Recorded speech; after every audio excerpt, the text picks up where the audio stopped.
Hello once again, duelists. Sir Slob's back out with another deck profile. And today, as you can see, we've got Tenyi on the playmat.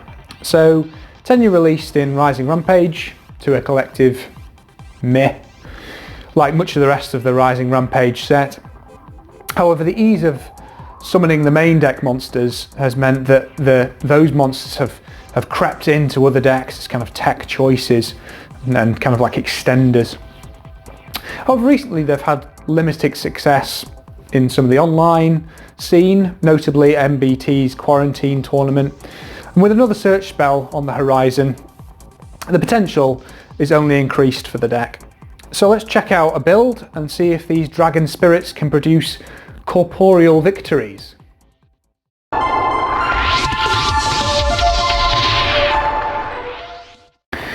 Okay, so starting things off, we've got 3 of the Earth Tenyi Spirit. And I'm sure much to the delight of everyone, I will be ignoring the names and going with the attribute and Tenyi Spirit to try and keep my sanity and avoid 1,000 takes of this video as I butcher each of their names. So, like I've said, all the Tenyi Spirits have like an easy special summon requirement, and that's basically you don't control another effect monster. So regardless of what you've got in your hand, you've always got kind of extenders and play starters. In addition, each of the spirits has a banish effect if you control a non-effect monster, and in the Earth's case, that is you can banish it to add back a different Tenyi banished card. So he's our recursion and replayability. So he keeps the ball rolling past turn 1, which is really good. He's also a level 1 tuner, which kind of fits in with some of the other bits, but I rarely use that attribute of the card.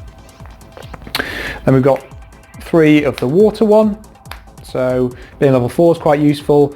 He's got the same special summon effect, which I'm going to choose to stop saying after this one, if I can remember to do so.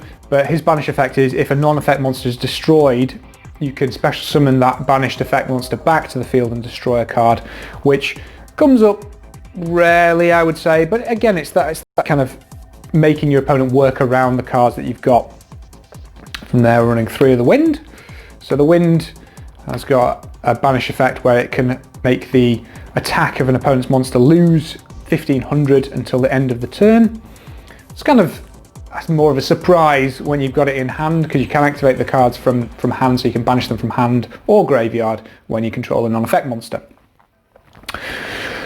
I'm not running the fire one, so the fire one's a banish to prevent a targeting effect against a non-effect monster, but it's just not good enough. And I much prefer having the kind of proactive things, or much more proactive things about the destruction or the attack loss. It means that your opponent has to at least work around stuff, whereas the the effect negation one is just not. It's not enough to make your opponent work. From where we've got one that released in a bit of a later set. I can't exactly remember which one this is, but so this is the light one. So this is level 7, so could work to be a level 8 synchro with the Earth.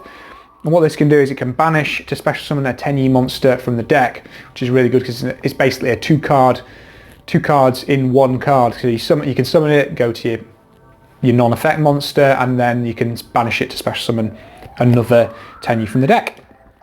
And then we've got the dark one, which saw a little bit of tech play in Orcus at one point, although I'm pretty sure that's since been cut.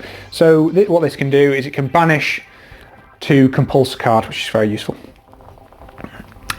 So, from there we're playing 3 Mermares. It's in the tiny little Mermare tokens in the background, it's so cute. So, Mermare can only be special summoned by a worm, and it can reduce its level by 1 to special summon a level 1 token, and it can do that 3 times per turn. So, he's effectively a Link 4 if you can get him on board. He's a bit awkward to get on board, but we definitely have ways, and this is one of the easiest decks to get him out, I would say.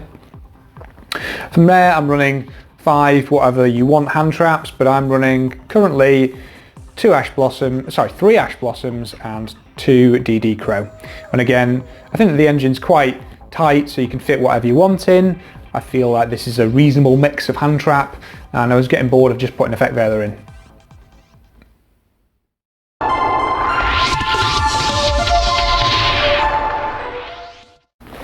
Alright, so onto the spells. So we're running 3 Vessel for the Dragon Cycle. So this card is unreal good. So you can send a worm monster from your deck to your graveyard, and then if you control a non-effect monster, then you can add a 10-y monster with a different name from the one that you've foolished. So it's a foolish and a rotor.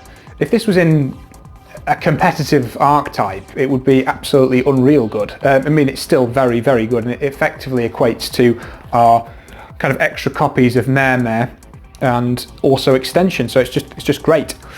From there, we're running classically 3 Call by the Graves. So again, I think you are reasonably resilient to the hand trap, apart from a couple of points in the extra deck. And if you don't get those off, it can really sting. From there, I'm running some draw power and recovery, so I'm running 2 Pot of Avarice. This could easily be 3. It does hurt a little bit when you see multiples of them, just because the deck can't churn through that much, but the recycle, especially for the extra deck, is quite important. From there, we're running 2 generic draws, so 2 Pot of Desires. There's not really anything you want in the extra deck, so you can choose to run Pot of Desires to your heart's consent. I am a bit of a chicken in terms of only running 2. I kind of prefer that ratio. I just like the longevity of a deck. If it's running 2, I think if you run 3, you tend to burn through cards quite fast. And one of the stronger sides of 10Ys is that they have got replayability or recursability. From there, we're running 2 Pinpoint Landings. So this is a newer card. So whenever exactly 1 monster is special summoned from the hand, you can draw 1 card, and if you don't use the effect to draw a card, this card dies during the end phase. So all these 10-y special summon themselves from the hand, so you always get a draw. You don't often get more than 1 draw, I'd say, so you're kind of just using it as an upstart goblin, but it's still a reasonably reliable upstart goblin. Speaking of upstart goblin, we are running the 1. So you can see we've got quite a lot of draw power, and it's basically kind of a Monster Mash-esque deck, but with quite a lot of kind of draw attached to that. And then we're running a couple of generic cards, so we're running a Monster Reborn, and we're running the Foolish Burial. So we've got effectively 4 Foolish Burials and then 3 Mare. So Mare is kind of a key point if you want to kind of make your plays go off.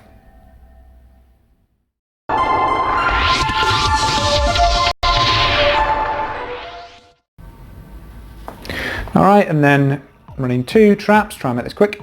So I'm running Fist of the Unrivaled 10-y. So spell trap or monster effect is activated while you control a non-effect monster. You can negate it.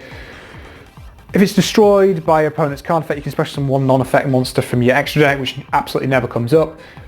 You could definitely choose to run this, well, something else instead of this, you know, just be it solemns or, you know, more hand traps. I quite like having, you know, the counter trap, and this gets searchable with the new spell card, so again, it's probably going to become more relevant then.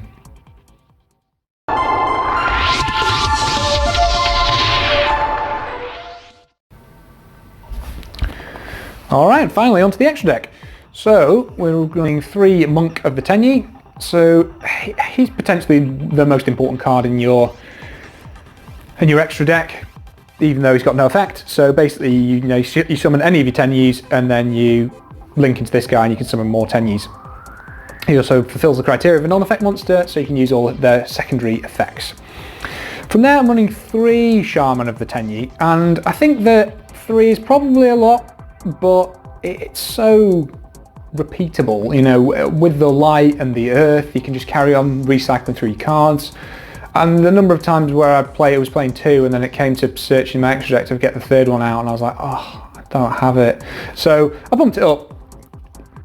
From there, playing 1 Lanphalinkus, which doesn't come up that often, but I found it more useful than the Link Karibo that I was playing beforehand. It's just a bit more generic. From there, I'm playing 1 Berserker of the 10-y and 1 Draco Masters of the 10-y. So Berserker of the 10-y again is a bit like Monk, apart from he's not really as useful, and it's rarer that you come to him. You could definitely run it at 2, but I am choosing to try and squeeze in some other things. And then Draco Masters of the 10-y is kind of like your almost, you know, blowout card before you swing in for game. So can't be destroyed by battle with an effect monster, which doesn't really come up that often. And then if you control no other effect monsters, you can target effect monsters, your opponent controls up to the number of non-effect monsters in your graveyard or that you control and destroy them. So you can destroy a lot of cards if you can get a few monks in graveyard with a couple of tokens out, with Mare and stuff like that. So you can plop a lot of the field, but you tend to get rid of them as soon as you use his effect because you can't really have other effect monsters out. And then new from Dual Overload, we're running 2 Tenyi Spirit Link monster. Again, not doing the name, just can't face it. So this guy's a weird one. So while you control a non-effect monster, your opponent can't target effect monsters for effects or for attacks, which is kind of like a weird lock, and it also prevents them from targeting their own monsters, which can also come up and is kind of more annoying than you kind of first anticipate. And then you can target one effect monster your opponent controls and special summon a token with the attack of the monster that you've targeted. So again, he's got a way of putting out, you know, a non-effect monster. And it's level 4 Tenyi, so it's quite useful. And from there we're running a Link 5, which doesn't come up that often. So I'm running 5-headed Link Dragon. So must be Link summons 5 monsters. This card is Link summoned using all of the attributes. It's immune to some stuff or something like that, which doesn't come up. It can't be destroyed by opponent's card effects and can't be destroyed by battle with anything apart from light. It's unaffected by other card effects. The downside is that once per turn during your opponent's end phase, you must banish 5 cards from your graveyard face down, which you can definitely do. You can put enough cards in the graveyard to make this last a couple of turns. It's basically just a blowout card, and if you get Shaman with Mare, that equals a 5-headed Link Dragon, which, you know, as a 5,000 monster that's unaffected, it's quite hard to deal with. You just got to keep it around for long enough. From there, running a few non-links. So I'm running 2 Draco Berserker of the Tenyi. So if your opponent activates a monster effect, you can banish that monster, and if it attacks, it gains attack and can attack another monster again. You could choose to run other things, but because of Shaman and the light Tenyi Spirit, you can only special summon worms if you use that effect, and you can only activate Tenyi monster effects if you use Shaman. So I think you could definitely swap it out, but I've been liking having 2. And then finally, 1 Tornado Dragon. So you don't really have any spell or trap destruction inherent to the deck, and this, surprisingly, is a worm. So it fits right in.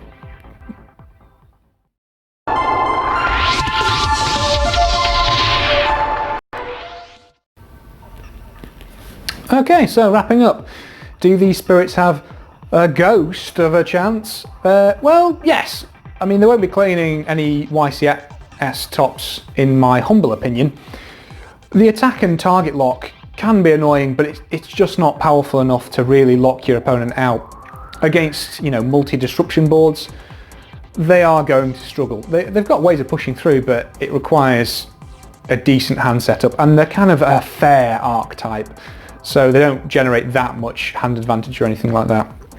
So sadly, I'm going to give them 2 out of 5 slugs for relevance. I was at a 3, but I think I'm going to pull it down a little bit.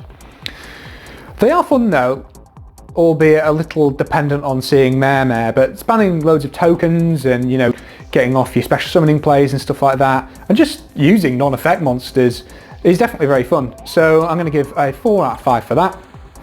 Based on my estimates, I'd put the deck price at around $150. But quite a portion of that, from this build at least, is kind of like your generics, so like your Ash Blossom, so you could easily, you know, trim that down if you wanted to. So what do you reckon to Tenyi?